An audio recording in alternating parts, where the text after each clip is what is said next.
dink ons verstaan kerk verkeerd.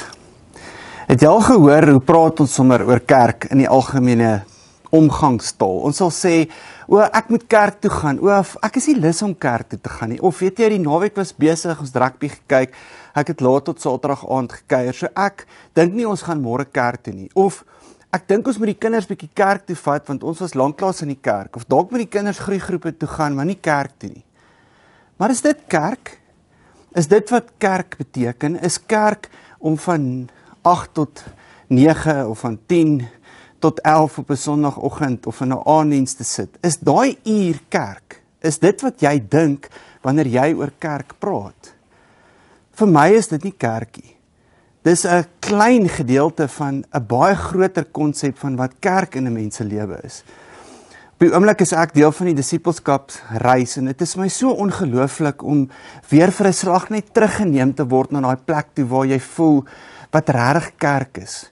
En vir my is dit wanneer ek saam met iemand wat ook vir Jesus liefhet kan gesels oor my geestelike lewe en kan sê ek sukkel hiermee of ek het ondersteuning hiermee nodig of ons kan 'n teks saam lees en ons kan vir mekaar bid en jy kan vir daai persoon sê ek dink regtig aan jou hierdie week en mag die Here jou op 'n wonderlike manier help met die regte antwoord in jou lewe. En wanneer ek daar kom, dan voel ek hier's 'n spasie waar my geloofslewe vir 'n oomblik soos 'n petroltankie kan volgemaak word en waar ek iets kan leer by iemand anderster. En natuurlik as ek na 'n preek luister op 'n Sondag of ek luister na iets by 'n Bybelskool of iets wat vir my van die Bybel af leer, is dit 'n inset. Maar dit is nie kerk op sy eie nie. Kerk is 'n baie wyeer en groter idee wat in ons lewens so ontsettend belangrik is. Want as daar nie kerk in jou lewe is nie, is daar nie 'n gemeenskap van gelowiges in jou lewe is, wat inspraak het in jou lewe nie, wet ek jou, vergeet jy in die week van die Here. Vergeet jy van die Bybel, vergeet jy van die waarheid, vergeet jy van die teenwoordigheid van die Here in jou elke dag se lewe, en dan word jou lewe 'n roetine, dit word 'n ding wat net aanhou en aanhou en aanhou, en iewester in daai to-do lysie, in daai Google dagboek van jou, sit jy 'n uur, miskien elke 3-4 weke in, vir kerk. Ek is bekommerd, jy verstaan kerk totaal verkeerd.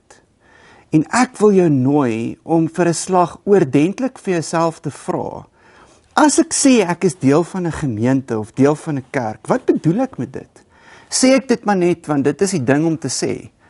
Of sê ek dit omdat ek regtig glo die Bybel vir my help om te verstaan dat sonder 'n geloofsgemeenskap kan ek in my verhouding met Jesus Christus, in my belewenis van God se teenwoordigheid, in die werking van die Heilige Gees in my lewe, nie funksioneer soos wat ek geroep is om te funksioneer nie. So ek wil jou nooi, staan vir 'n oomblik stil oor die definisie van wat kerk in jou lewe beteken. En vra jouself af, who am I kidding? Who am I kidding? Is dit eintlik wat ek wil hê? Is dit eintlik wat dit is? Net om iets af te tik, om gou vir 'n uur op 'n Sondag elke 6 weke, iewers in 'n gebou te gaan sit en luister na een ou wat met jou praat van een kant af. Ek dink kerk kan soveel meer wees in jou lewe, as jy dit net toelaat.